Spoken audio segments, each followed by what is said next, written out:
नमस्ते everyone. BSDLA 137 में दोस्तों इकाई नंबर 6 देखते हैं। इस इकाई का नाम है संवाद कला के विभिन्न पक्ष। वीडियो को देखते देखते आप नोट्स भी बनाते चलें तो बेहतर होगा। इससे आपको रिवीजन करने में भी आसानी होगी। तो सबसे पहले एक बड़ी हेडिंग लिखना है आपको, संवाद की परिभाषा। क्या होता है संवाद? दो या दो से अधिक व्यक्तियों के बीच लिखित अथवा मौखिक स्तर पर बातचीत को संवाद कहते हैं। दोस्तों संवाद का अपन वर्गीकरण देख लेते हैं। दो भागों में बांटा जाता है, वक्ता एवं श्रोता की संख्या के आधार पर और सामाजिक परिवेश के आधार पर। सबसे पहले देखते हैं वक्ता और श्रोता की संख्या के आधार पर।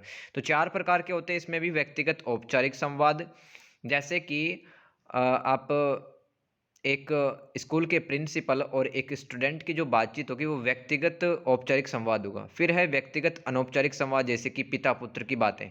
सामूहिक औपचारिक संवाद, ठीक है, जैसे कि भाई स्कूल का प्रिंसिपल वो काफ़ी सारे टीचर्स को बुला के संवाद कर रहा है तो सामूहिक औपचारिक संवाद होगा।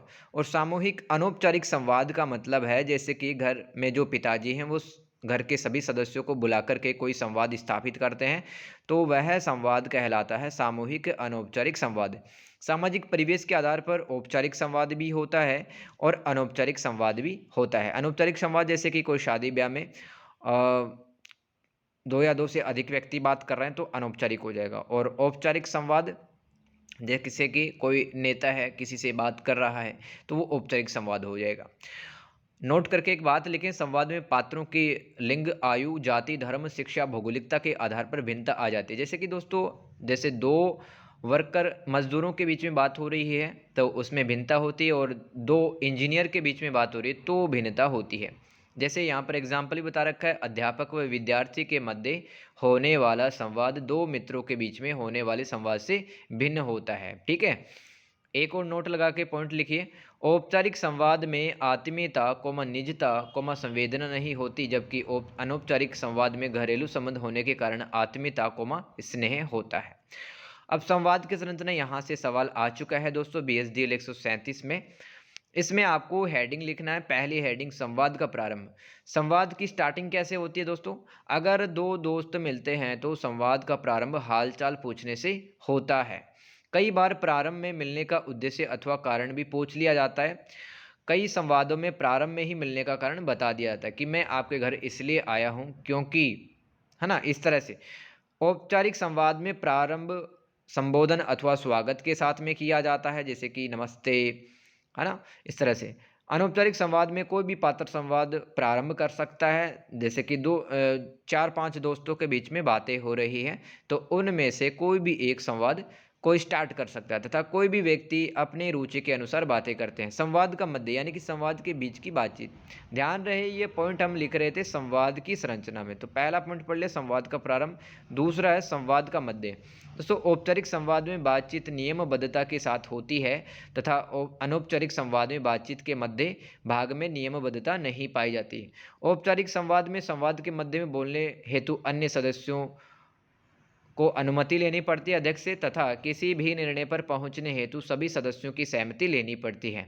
अनौपचारिक संवाद में बातचीत के दौरान स्नेह के साथ अन्य श्रोतागणों को कोई भी बात समझा सकता है। संवाद का अंत किस तरह से होता है? औपचारिक संवाद में संवाद का अंत कार्यवृत्त। कार्यवृत्त क्या होता है? जिसमें मीटिंग में कौन कौन सी बातें की गई अध्यक्ष और सचिव सदस्यों के द्वारा, तथा मीटिंग में कौन अनुपस्थित था, क्या निर्णय हुए, है ना, इस तरह से ये होता कार्यवृत्त। तो औपचारिक संवाद में संवाद का अंत कार्यवृत्त लिखकर अंत किया जाता है। अनौपचारिक संवाद में संवाद के अंत में एक समापन की रस्म निभाई जाती है, जैसे कि दो दोस्त आपस में मिलते हैं तो संवाद का अंत में मतलब एक दोस्त बोलता है ऐसे ही मिलते रहिए।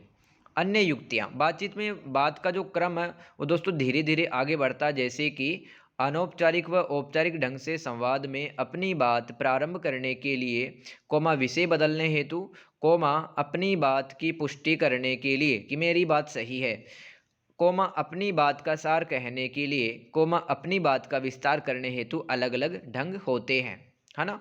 ये अपना बड़ी हेडिंग कंप्लीट हो गई है। किसमें था? संवाद की संरचना में। अब आगे एक और बड़ी हेडिंग लिखिए, संवाद की औपचारिकता। ये भी आ चुका है दोस्तों सवाल। इसमें पहली हेडिंग लिखनी है अभिवादन। संवाद में दो व्यक्तियों के बीच अभिवादन से ही बातचीत शुरू होती है। अभिवादन वक्ता और श्रोता की आयु, पद, धर्म आदि बातों पर निर्भर करता है। जैसे कि उदाहरण, भतीजा अपने चाचा जी से बोलता है प्रणाम चाचा जी, तो चाचा जी कह रहे हैं खुश रहो, ठीक है। अजनबी व्यक्तियों के बीच में दोस्तों अगर बातचीत स्टार्ट होती है, संवाद स्थापित होता है, तो अभिवादन के तौर पर नमस्ते कहा जाता है। फिर एक और हेडिंग, स्मॉल हेडिंग बी, परिचय कराना। औपचारिक व अनौपचारिक दोनों ही प्रकार के संवादों में एक व्यक्ति दूसरे व्यक्तियों को अपना और दूसरों का परिचय देता है। उदाहरण, राहुल इनसे मिलिए, ये हैं श्री अरुण मेरे सहयोगी और ये हैं आकाश मेरे मित्र। तो राहुल यहाँ पर अपने दोस्तों का परिचय करवा रहा है। फिर तीसरी हेडिंग संबोधन। संवाद में संबोधन से पता चलता है कि कौन किससे बातें कर रहा है तथा दोनों का संबंध किस प्रकार का है। भारतीय परिवारों में अक्सर देखा होगा पति पत्नी एक दूसरे का नाम नहीं लेते हैं। क्या कहते हैं वो? जैसे पति कहता है अपनी पत्नी से अरे सुनती हो, और पत्नी कहती है अजी सुनते हो। जैसे वाक्यों का प्रयोग भारत में किया जाता है। भाषणकर्ता बीच बीच में संबोधन से ही अपनी बात आगे बढ़ाते हैं। जैसे, जरा गौर से सुनिए साथियों, हम इस तरह से इकट्ठा हुए हैं, हमें आलस्य त्याग करना चाहिए। इस तरह से वो बार बार संबोधित करता रहता है भाषणकर्ता अपने श्रोताओं को। अनौपचारिक स्थितियों में उम्र के हिसाब से संबोधन किया जाता है। जैसे कि कोई दुकानदार है, उसके दुकान पे कोई सामान खरीदने आया है, तो वह उम्र के हिसाब से बोलता है। जैसे बहन जी, माता जी, भाई साहब, बाबा जी। भारत में गुरुजनों को नाम से नहीं बुलाया जाता है, जैसे गुरुजी कहते हैं, और भाई कई जगह तो माँ साहब कहते हैं, है ना। भारत में अक्सर मित्र आपस में तू लगाकर संवाद स्थापित करते हैं कि भाई तू कहाँ गया था, तू क्या कर रहा था। जबकि बड़ों को आप कहकर भारत में संबोधित किया जाता है। ध्यान रहे दोस्तों, तू मतलब सामान्य रूप से मैं बोल रहा हूँ, दोस्त भी आप लगा करके अगर बात कहेंगे तो वो बहुत अच्छी बात होती है।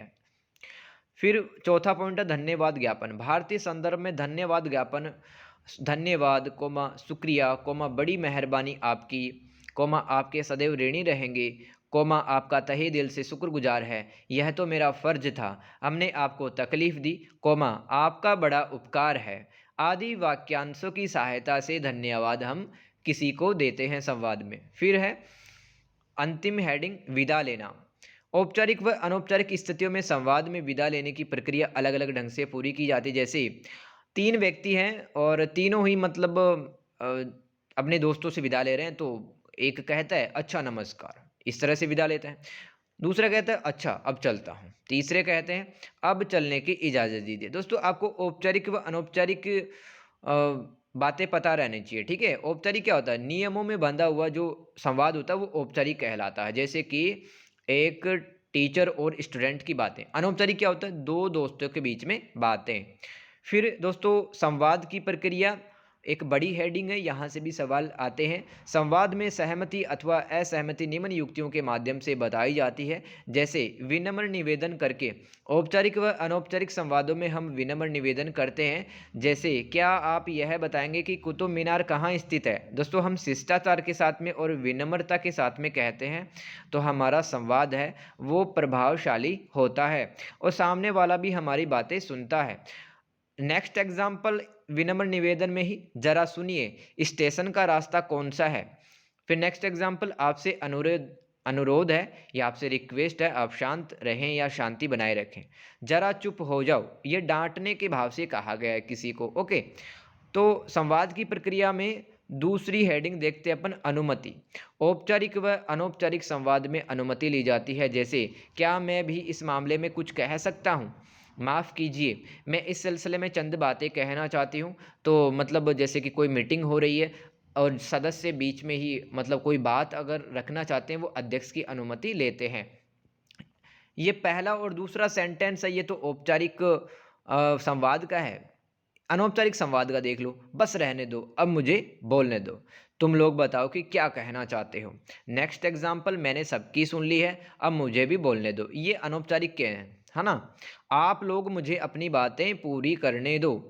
तो दोस्तों अनुमति में औपचारिक व अनौपचारिक संवादों का आपको एग्जाम्पल लिखना है ना। ये आपके सामने एग्जाम्पल है।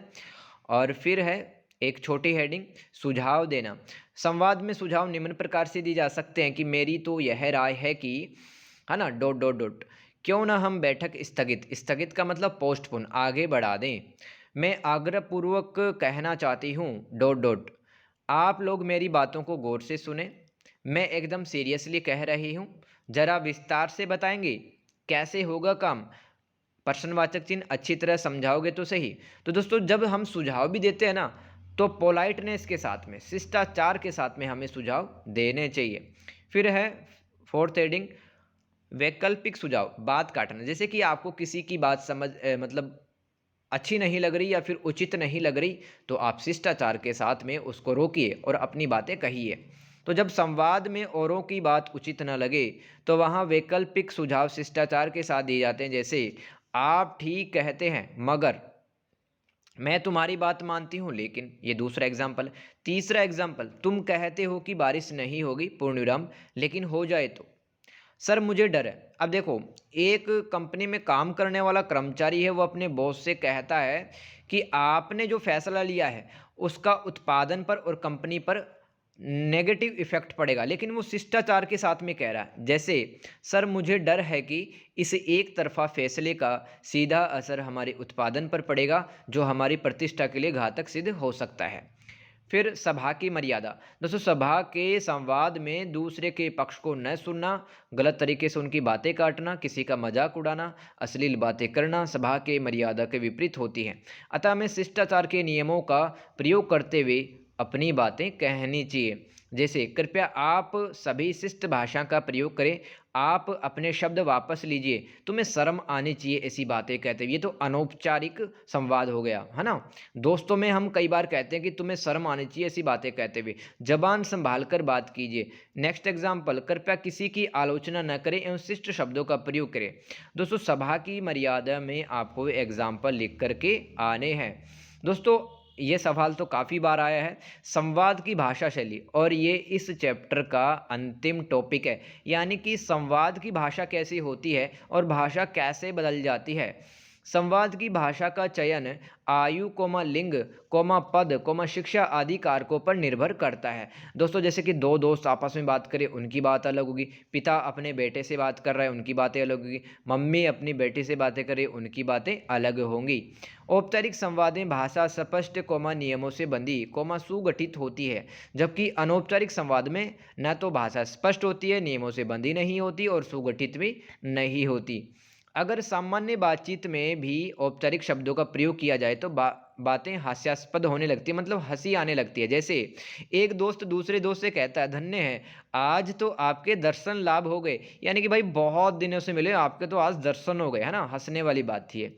एक पिता अपनी पुत्री को डांटते हुए, जिसने कुछ सिक्के खो दिए हैं, छोटी बच्ची है जैसे कि 5 साल की, तो पिता कहता, आप चिंता न करें मैडम, मैं बैठा हूं ना कमाने वाला। तो ये भी हास्यास्पद बात है। यानी कि नॉर्मल बातों में भी अपन अगर औपचारिक शब्दों का प्रयोग कर दें तो संवाद हास्यास्पद हो जाता है। भाषा में शैली परिवर्तन करने पर संवाद व्यंग्यात्मक हो जाता है। जैसे कि कई बार है, मतलब घर वाले इस तरह से बातें कहते हैं कि हमें वो ताना लगता है, ठीक है, तो व्यंग्य कसते हैं कई बार। ओके, नेक्स्ट पॉइंट, भाषा में कई बार गूढ़ अर्थ यानी कि छिपा हुआ अर्थ भी होता है। जैसे कि यहाँ पर एक व्यक्ति है, कै नाम से व्यक्ति, वो बोलता है आप आए, किसी और व्यक्ति को बोल रहा है, मतलब और सदस्य को, आप आए तो आज की बैठक में जान आ गई। दोस्तों यहाँ पर व्यंग्य किया जा रहा है, यहाँ पे एक छिपा हुआ अर्थ है। यानी कि एक ऐसा व्यक्ति सभा में या मीटिंग में आया है अभी अभी, जो हर बात में टांग अड़ाता है, ठीक है। तो एक व्यक्ति ने एक छिपा हुआ अर्थ है वो कहा है कि आप आए तो आज की बैठक में जान आ गई, ठीक है। तो इस तरह से दोस्तों हमारी यूनिट नंबर 6 कंप्लीट होती है, BSDL 137। और इसी तरह से इस वीडियो को देखें, साथ में नोट्स बनाएंगे तो आपको डबल फ़ायदा होगा। इससे वीडियो को देख देख के नोट्स बना लीजिए, अपने दोस्तों के साथ में शेयर कीजिए। Thank you so much everyone, have a good day.